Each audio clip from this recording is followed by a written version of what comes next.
Okay, folks, a warm welcome. Today we're at the book launch of Axel America in the US election race. I'd like you to give a warm round of applause to multi-award winning, double Will Eisner nominated, Belfast-born Andy Luke.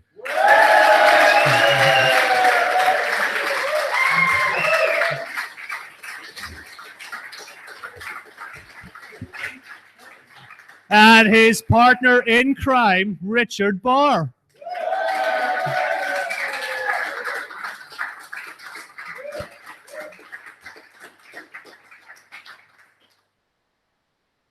Beautiful day in Belfast today, really hot temperatures, and thank you all for coming down.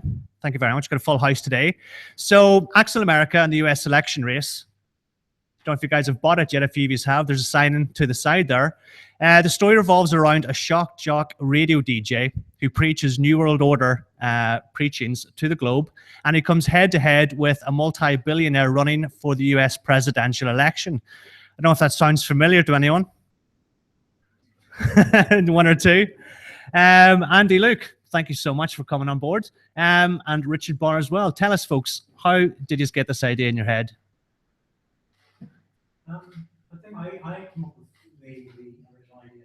Alex Jones' Cosmic Adventures, which would be the father of the 9/11 truth movement and prophet warning about the Millennium Bug, who would quite an over the top figure. Those of you, some of you know who he is, and some of you don't. Glenn Beck, the O'Reilly sort of model, fighting over for the system. And he's just so flamboyant that I immediately started picturing him fighting Galactus, Thor, and Silver Surfer. And then Richard and I had a cup of tea and a little smoke, and it's got a bit more down there. Some herbal inspiration gave birth to a thought process I had about Alex Jones, which was how does he cope with day-to-day life, and usually I have day-to-day life, buying milk, taking his kids to the swimmers, boarding his elderly mother in the bus without seeing a threat from shadowy governmental forces around every corner. So yeah, it was really considering that he must find it very difficult to get about his day-to-day business. So it grew out of that. It did. It grew very, very quickly, didn't it? It was, I think about 3 or 4 days actually. We had about about a third of what's in the book plot-wise, maybe, in about 4 marathon sessions. No, just sabotaged any chance of selling the book.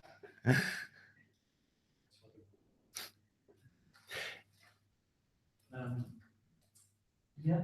And so when did the light bulb go off? Because I mean, how long has this project been in the running for now? How many years? 2011. And so when did the light bulb go off with Morgan Rump? Morgan Rump only came into existence. Well, Trump did. I should say that after Rich and I were talking, we created a few comic books, about 48 pages worth of comics, but people, Jeffrey Wessel, John Duffield, who did our lovely cover art, and Adam, lively at the back there. It's been great, more of this.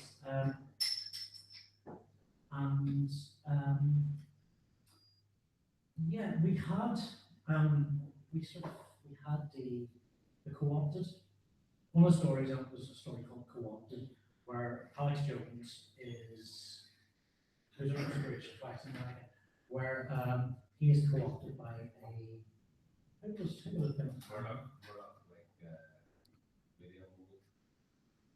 Rupert Murdoch. Yeah, and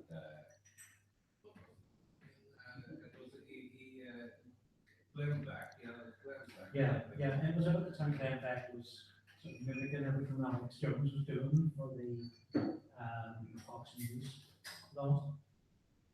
And so a lot of the stuff in the book, is co-opted as kind of that 8-page comic that Richard wrote and that Adam drew is kind of the sort of big story that wraps around everything else. And that's kind of where everyone came from. Maybe this man, co-opting Alex's underground cult, following and using it for a main election campaign. He sort of replaced Glenn back and the one that was there, sort of forerunner of Yeah. Now, I find that in terms of subplot in this novel, you've integrated quite a lot of conspiracy theories that are out there. Everything from, Project Paperclip to MK Ultra to Blue Beam. Tell us a bit more about that.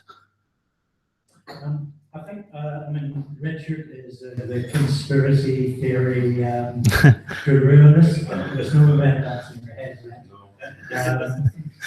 I think we've sort of, as long as we know each other, we've passing back and forward on stuff. Do you want to carry that further? So, well, I suppose taking them one by one, MK Ultra is Mind Control Ultra, I think it stands for, and it was devised by, I think, maybe Nazi scientists. Well, there was a Canadian Dr. Ewan Cameron, he was a big pioneer of it. And basically, in a nutshell, it's folk who are susceptible to it are broken down, their will is broken down, and they're turned into mind control assassins or high-end escorts for the elite. So that's basically turned into sort of, for want of a better term, mind controlled drones. Mm-hmm. So then there's that, and then there's Blue Beam, which is apparently related to this HARP installation they have in Alaska.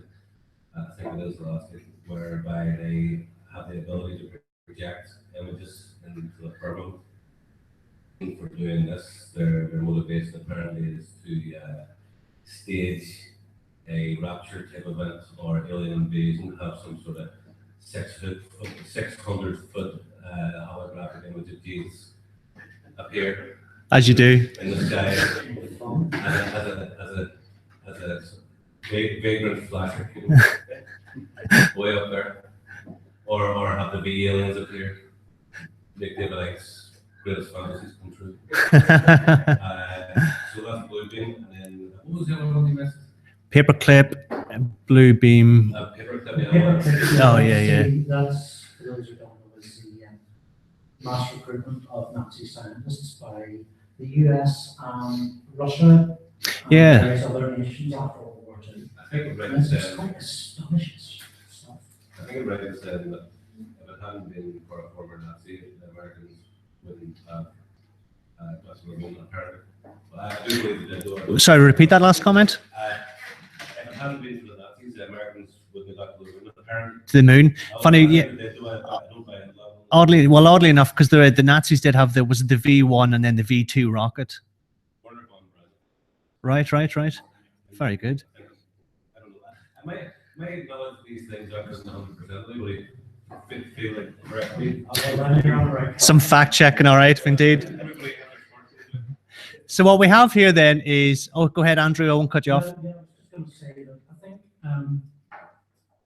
conspiracy theories definitely the history of being marginalized, offended, stuff that we lose into until fairly recently, where we have things like 9/11, where there's a huge gap between what the US government is saying happened and whatever actually did happen. There's just a massive fact gap there. Well, that's the thing. It's always a lot of these people, they don't say, people that draw attention to that, obviously, they don't really have culprits for it. They don't say it's the Jews or Walt Disney or anything like that. They just say, it's steel beams melted at a higher temperature. Jet fuel burns at a particular temperature, and steel beams melted at a particular temperature, but it's higher than what the temperature is. Jet fuel burns at, so why did the girders melt?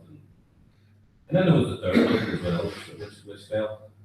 I don't know if anything apart from the Building 7. apart from the passports of the pilots, which slowed it down, totally unmolested. I mean, we all sort of saw one sort of shock the invasion of Iraq was. Nobody, anybody who thought that was because they had WMDs wasn't in their right mind. And so, you know, for a while, the whole nation became conspiracy theorists, and conspiracy, it was a time when conspiracy theorists were demonized by the Bush-Blair regimes. So, you know, that really interesting thing as well, the whole lighter side of stuff that I grew up reading, Arthur C. Clarke explained 40 the time, stuff like the Loch Ness Monster and UFOs, all that fun stuff. And Northern Lights, which apparently are science. Well, that is science, indeed. So bringing this now to the heart of our protagonists, we have Alex Jones, shock jock radio DJ, preaching against the New World Order. And in the book, you have Morgan Rump. Now, in real life, you have Donald Trump and his battle with Hillary Clinton for the US election. What are your thoughts on that? Sorry. Just the US election, the state of affairs of the US election right now, because your book really hammers in quite deep. It puts the cat amongst the pigeons. What can you tell us? Yeah, well, you know, I spotted I spotted a news story today on electoral fraud in the Democratic Party, and it just seems a lot of time writing this book, it actually turned into a documentary. The Alex Jones.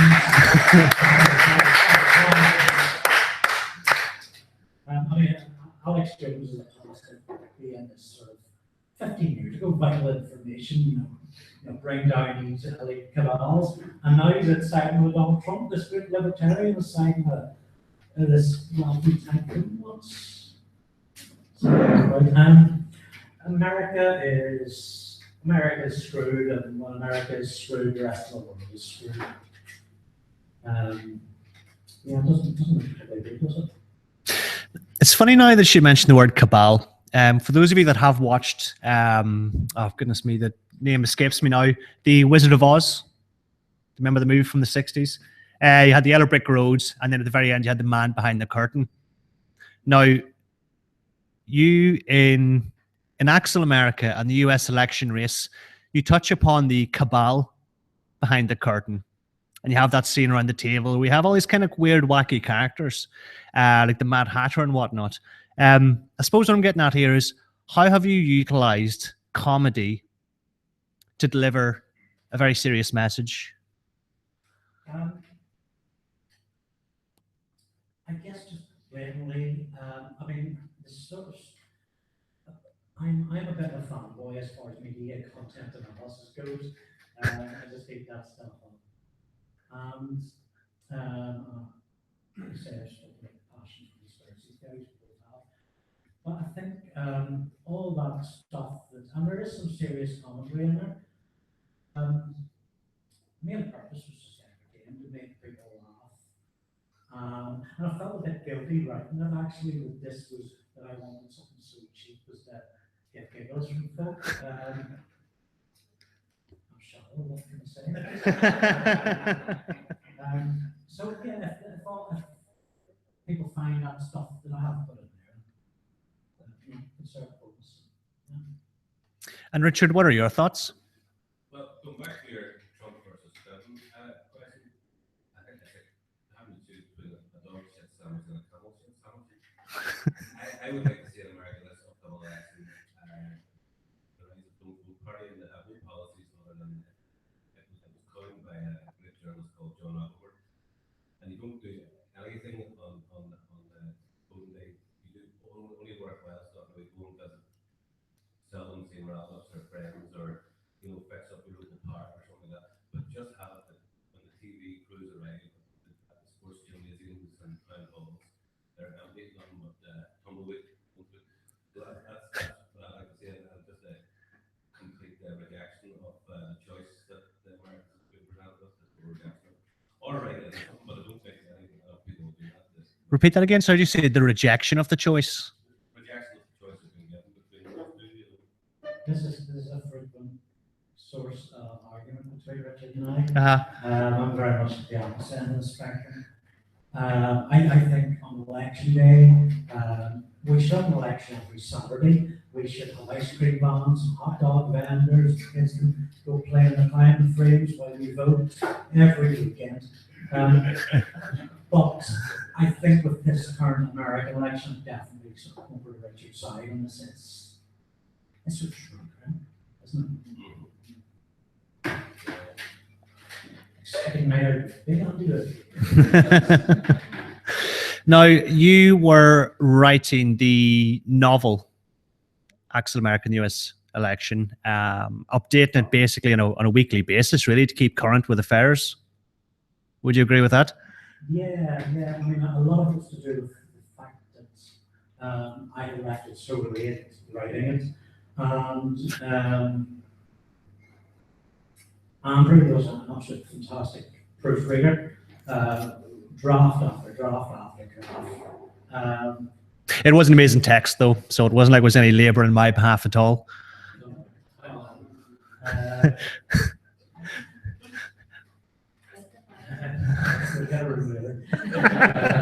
I'll let if I am staying at yours, but on the sofa. Yeah, that was. Yeah, so I sort of got a history of doing big creative works in very short spaces of time and doing stuff live. It was from 24 Comics. I did a project a few years back called Newsroom, which was like a double-sided A3 comic drawn in about 4 hours on the current news, which was kind of not quite alike this. I had a lot less work to do than that, but I was always trying to fit in new stuff in the book. I guess the biggest change was with the results of the EU referendum. So our lead character Axel and the David like Nick Falk were very pro-leave. So when the referendum, And just to double check for the ones in America, we're referring to Brexit here. Brexit, yeah. Mhm. Well, it's not Brexit yet. Let's see what happens. But well, I certainly didn't expect the result of that. I think everybody was that day.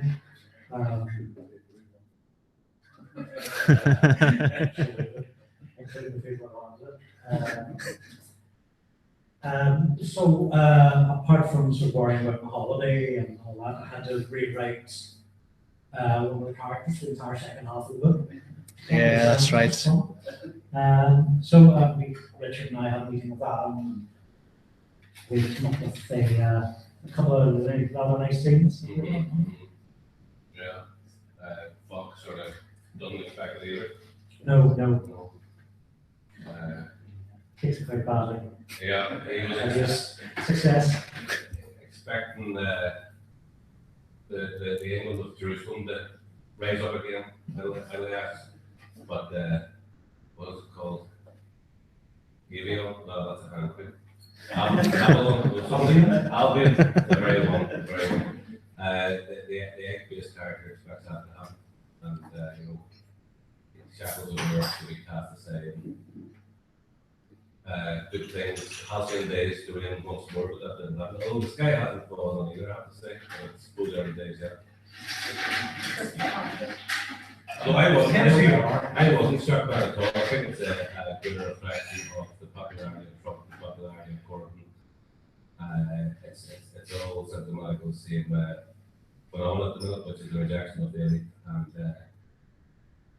the status quo. I think people didn't really think about the implications of it. They just wanted to get a bit of view to centralize control what they perceive to be anyway. I think there's been I've noticed a lot of parallels being drawn by commentators in the press between the result of the EU referendum and the way it's gone and what will happen if Trump gets in. I don't know. It's a hard call, like as Richard said, when you've got a choice between a shit sandwich and A dog shit sandwich and a camel shit sandwich.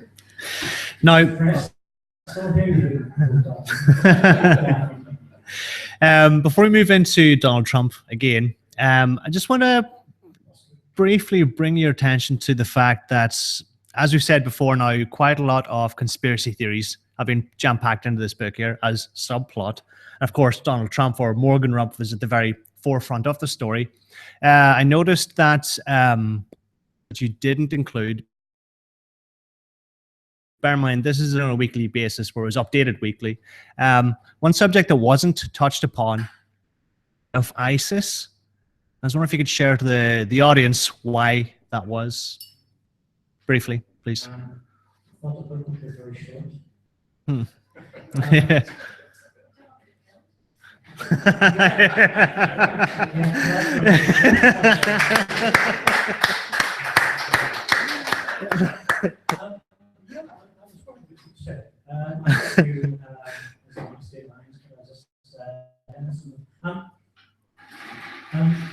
I guess also, it's not really a sales pitch, but yeah, that amazing.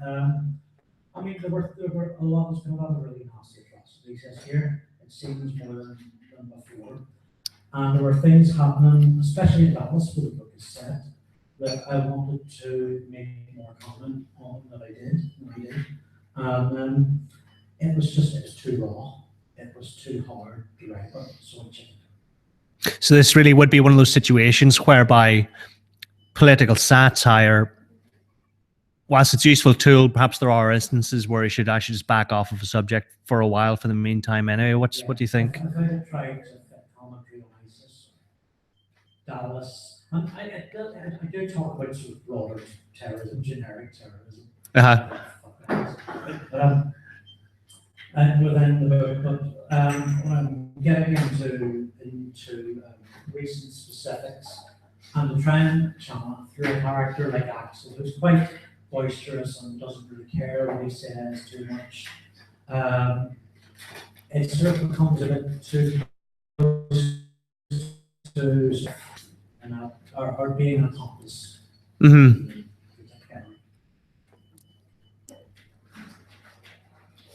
So when you touch upon the fact that in Axel America in the US election race, you have Morgan Rumpf, who is this puppet who is put forward by a cabal behind the curtain, put forward for US citizens to vote for as a dummy. How close to the truth do you think that really is when it comes to, well, in this case, Trump and Clinton? Do you think these are actually puppets that the US citizens are given?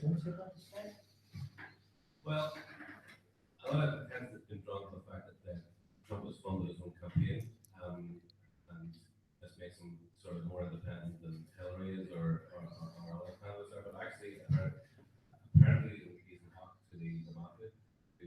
He's what? In hock? To the mafia. Uh-huh. And due to the fact the bank will want casinos. But I think he was bankrupt a few times, I think. So I think he must have some shadowy backers somewhere. God knows how will manifest if he's ever in power. Although Hillary, who in the past amongst the Goldman Sachs and big Wall Street people, you know, and it's terrible, just a terrible specimen. As I've said before, Trump so far has only talked of doing evil, Hillary has done evil. So, there's every chance, I mean, Trump has talked about lots and lots of evil, but there's every chance like every other politician, you say to do one thing, then thing. well, that's the thing. But they always break their promises when they get in the office. So if he breaks the promises he's made so far, it mightn't be too bad. You won't build the wall, you won't deport Muslims, you won't do these things. Well, he's doing the opposite of it. You know something? I feel that America is going to be done. Sorry, repeat that last statement. I think America is definitely going to be done in the next 15 to 20 years, maybe sooner, from their superpower, world policeman status. And so each of them will be America down that path, one or the other will in their own way. So I think Trump will just be more fun. Trump will just be great fun and kicking America down the highway to hell. Hillary will be a bit too worthy of it, a bit great one, a bit like Obama's video, but Trump will be great fun. That's what Bush No comment. a great clown. They're at the behest of people you'll never know the names of. Obama, Trump, Clinton before. But the one thing I enjoyed was the ones who are bring some comedy to it. Now, to play devil's advocate, does it not hold a logical sense that if Donald Trump, if he can run a business properly, does it not make sense then? Are you sure? I was saying, Trump University, Trump States, go ahead. Trump University, Trump States, Trump the football, the new football team they went for. Model thing. No. Oh, that's a shitty one. Wait, what happened with Trump sticks? Trump runs. All right. Yeah, I don't know if that was what it's called. It should have maybe called that was so better. But it tastes like camel shell sandwich was called. No, he's had a lot of field. I believe he's had some success. He wouldn't be doing the apprentice in TV if he had some success. He's some success without heard it. He does all right. So, and then Andy, Luke, yourself, I mean, if he has success with business, does not hold that he could run a nation if he runs it like a business with success, do you think? Being too hard on him?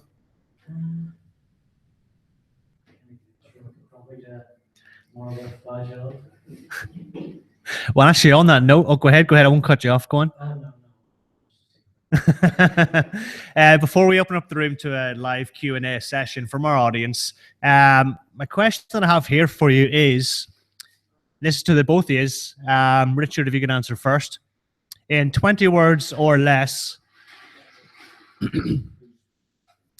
if you could run specifically the United States of America, what 2 new federal laws would you bring in and why? Richard Barr, please.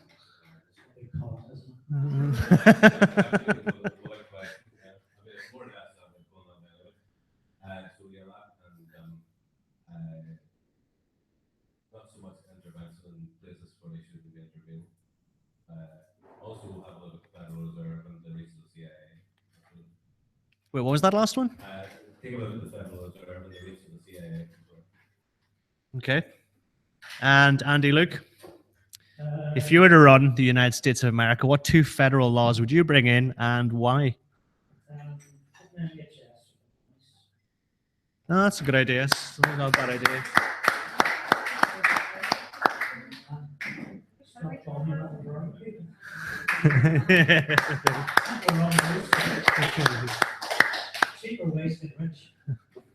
Aye. Okay, folks. So we've now got a live Q&A from our audience. If you'd like to put your hand up and then fire your question. Any takers? Go ahead, sir. You at the back. And if you could just, if you don't mind, if you can project your voice first so that this microphone picks it up, please. So Andy, if you're writing this book weekly, probably had to have chapters that have been rewritten. Was there any you had to write twice? And how many words overall did you write? You can't keep on writing it over and over again. A lot.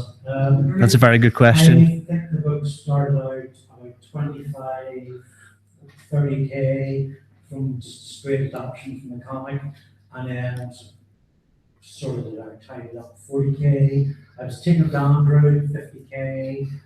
Andrew and I had already written 6, 7 drafts for this point, and between us we did another 6 drafts, from 50K to 70K. So yeah, not quite an easy little sort of weekender. It looks easy. Yeah. What is the New World Order? What is the New World Order? Richard, do you want to take that? I think it's a catch-all term. I think it refers to shadowy organizations, cabals, families behind the scenes, who I say whose names you'll never really know, whose business interests and never know what to sort of pull the strings behind the scenes of common things. Yeah, it's an umbrella term, really. It's, yeah, I mean, you can, yeah, I would be fairly, I would use it fairly generalized. So, one who might be the bankers that caused 2008 recessions, you might say they're New World Order players. You might reduce it to refer to somebody like George Soros, who funds mass agent provocateur, social disruption, or to meetings like Bilderberg Group, behavior over policy is decided off the record. It's definitely a sort of not a hidden government, but a kind of certain network. I think is open. Worldwide, outside of borders, and constituent sort of having to be answerable to people. Yeah, there's a certain class of them. Yeah. Next question. Go ahead, sir. Yeah. You're obviously having a lot of fun with the American right. Do you not think there's an awful lot of comedy potential in the current American left? Absolutely. I think it's safe space patty of triggered. Yeah. I think the left are much more insidious. They're extremely authoritarian. They're terrible. John Pilger was a lot of good stuff on the tyranny of the not only the American left, the European as well. Although the right there, I think it's not that either.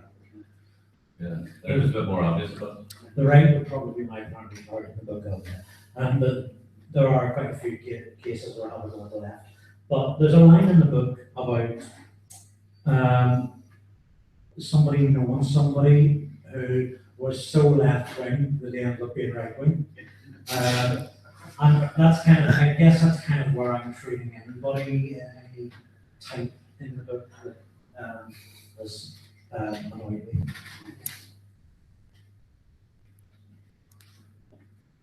Go ahead, sir. Looking at the recent years of the American election, would you say that for a great deal of the years, it's been pretty much comic already? It's been pretty much a comic book type thing, and needed very little adaptation in reality. What made you choose that such obvious, if you will, target? Yeah, it is obvious, isn't it? And I guess I was a sort of victim of my laziness because some of the scenes were really difficult to make more ludicrous than reality, to make more cartoony than. And the book is very concerned with cartoon people like Farage and Jeremy Clarkson, people that feel like they shouldn't play by humanities laws, but they're cartoon laws and cartoon physics, cartoon way of speaking. I guess that sort of intersects with some of my raw hatred for the press, the British press, obviously, but the American press, obviously. That there's this sort of acceptance to behave like a cartoon is a kind of a normal thing. It's fine, you can just call the Jews something or whatever, or you can swear at anybody because it's just a cartoon. It's just a joke. It's just faking. Political correctness gone. Now, before, go ahead. Were you going to say something? Go ahead. I just think a lot of them are affectionate. I think a lot of these American political personalities and entertainment personalities, they're affectionate. They go home and probably crying with their double spread and Vogue. In reality, I just sometimes think they're made up. And do we have? Oh, go ahead. Showbiz. Yeah, scripted. Do we have any other questions from the floor before we move into the readings? Go ahead, sir. Andy, you finished this about a month ago. What's next? I'm not going to talk about it a minute. I have a big book in mind. A few people know what it is, but I'm just not going to talk about it until it's some way along. It's in the back.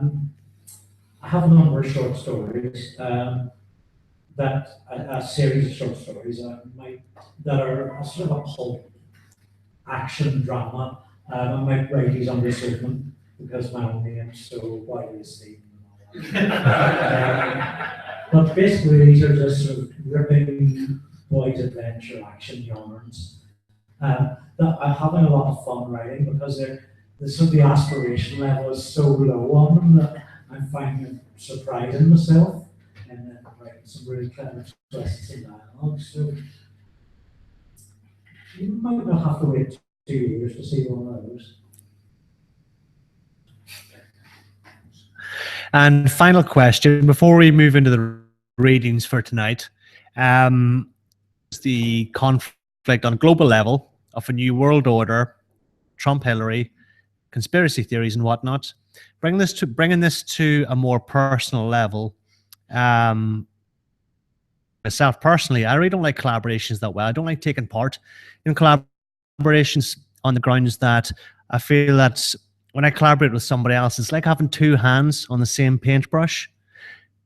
Ever come into conflict when it comes to the direction of Axel America and where he should go?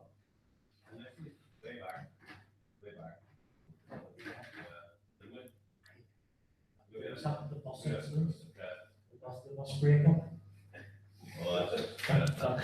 Yeah. What's the bus breakup? We don't talk about that. Classified. So I think when we got this page of the book, I just asked Richard to rip off all this stuff and he said, yeah, and just left me to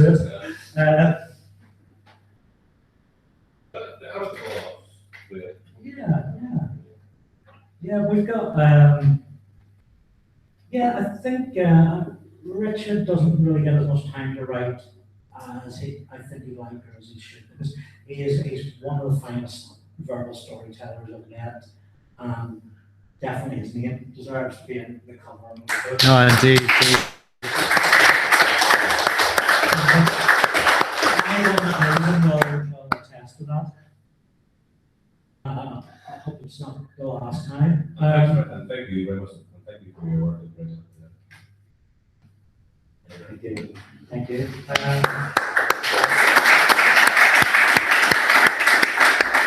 think we've got quite a good working relationship. I mean, it does come from. Just sitting around and talking shit. Yeah. That's where the magic happens. Or not. Yeah, and that's really been the case with Axel America and its predecessor, and anything else we've worked on. It has just been sitting around and just. Yeah. We have a question from the lady there.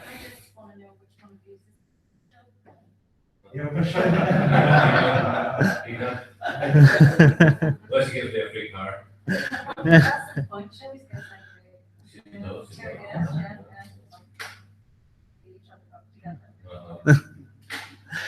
So, gentlemen, do you want to give us the reading? We're looking forward to this all night.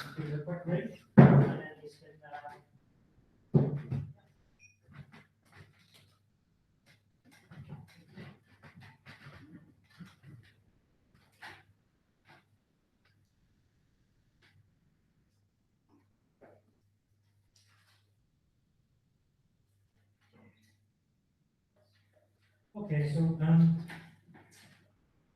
this is from the end of chapter 1. Axel is at home. Axel is at home, and he is Martha in Constitution waiting the television, so he can watch the Morgan Rump show. And then, right. What did I tell you? Said Axel to his children. You think because Judgment Day is coming, you can give in to this chaos? The children looked at Stephen like a pistol in his hand. He sighed. Help if you want. I can always use a fresh set of eyes. He grabbed the remote control from Constitution's hand and switched the channel back. Here on Fox News. Coming right up, we'll be looking at the lone shooter who killed 6 people. Where does he buy his jackets? You like cartoons, right? Said Axel to his bored children. Cartoon. And which of the NFL champs did the shooter favor in the playoff? Asked OK Burley. Politics is boring, Daddy, said Martha. Martha, Dallas, America, go to your room. You're grounded. I don't want to hear that kind of talk in this house. said Axel. The Constitution followed. OK Burley's voice boomed from the television.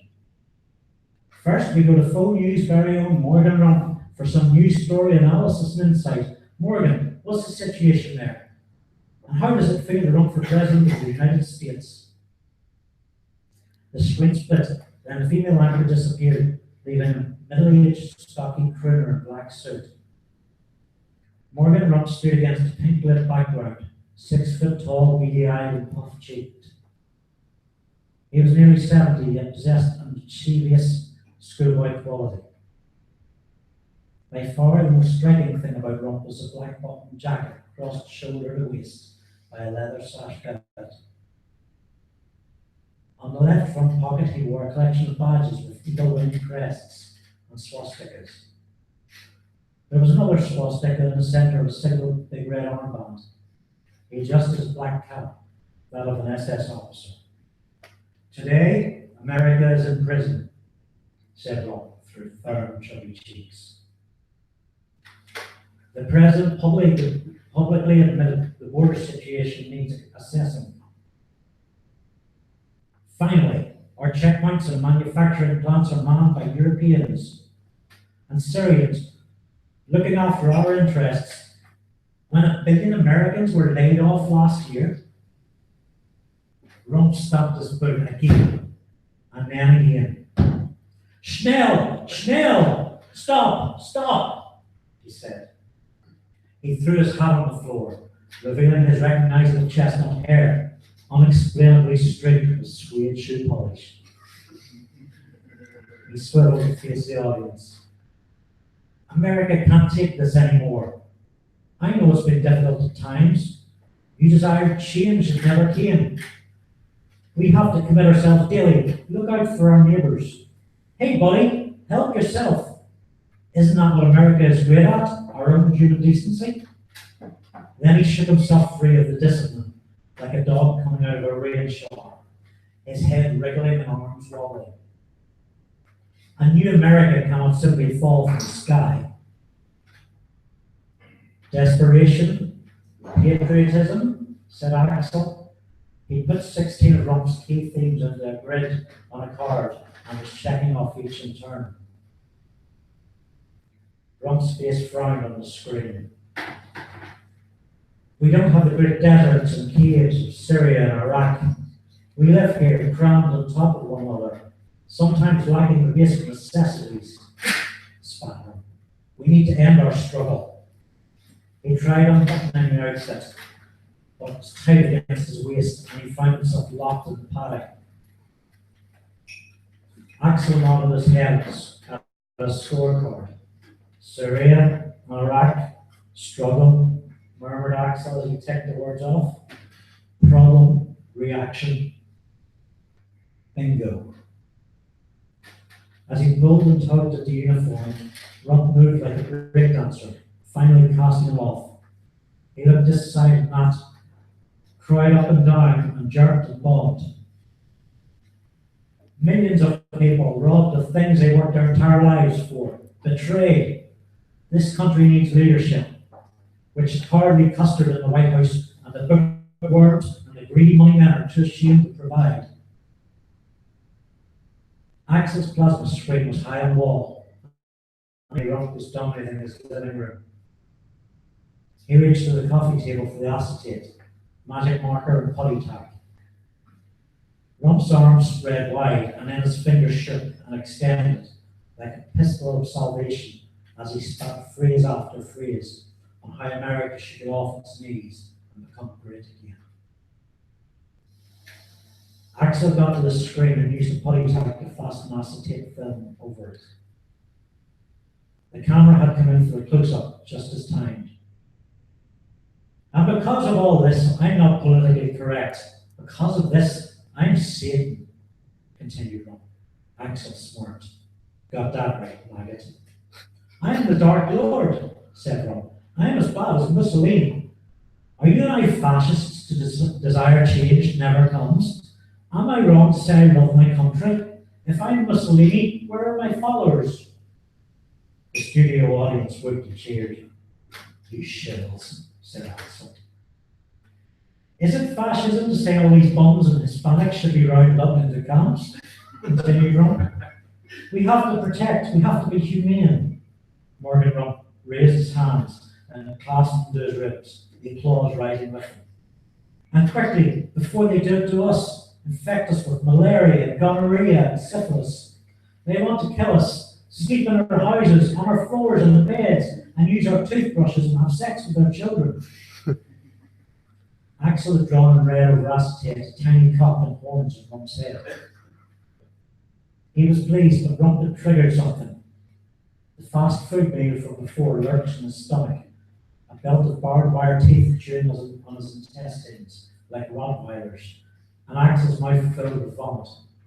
He ran to the toilet, threw up a mass the size of his own head in curds. When he stopped wrenching, he heard the television in the background.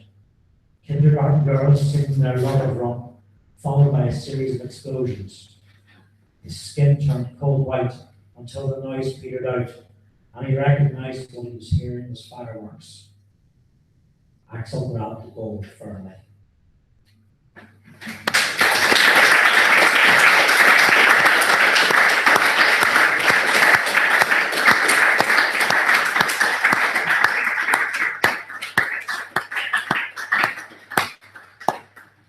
Thank you.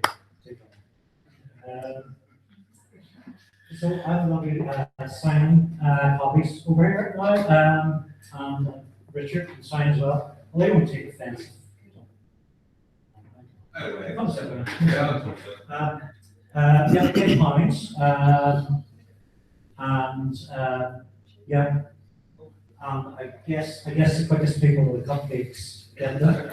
No, we need to take a photograph first of those cupcakes before they get eaten. And I think if they barely get 9 o'clock, which is in 40 minutes, and then I have had 2 pints since finishing this book, so I'm going to have a few more to do here afterwards. And hi, Tracy. You're welcome to join us there as well. So thanks everybody for coming. Thanks Andrew, who has been magnificent. Actually, put her in the applause for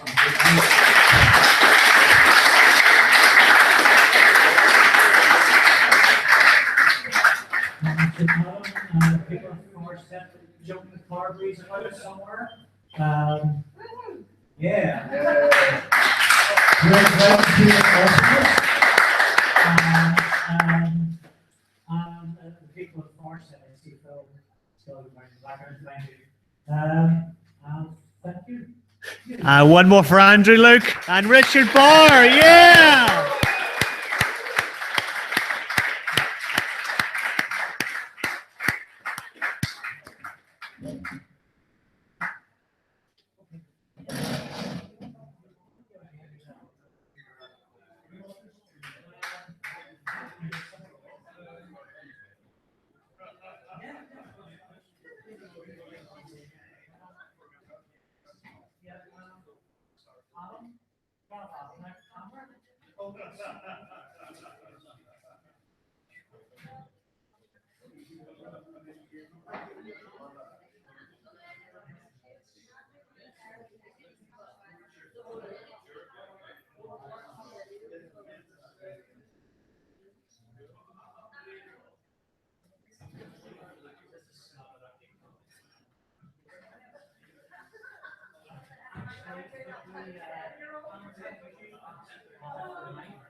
It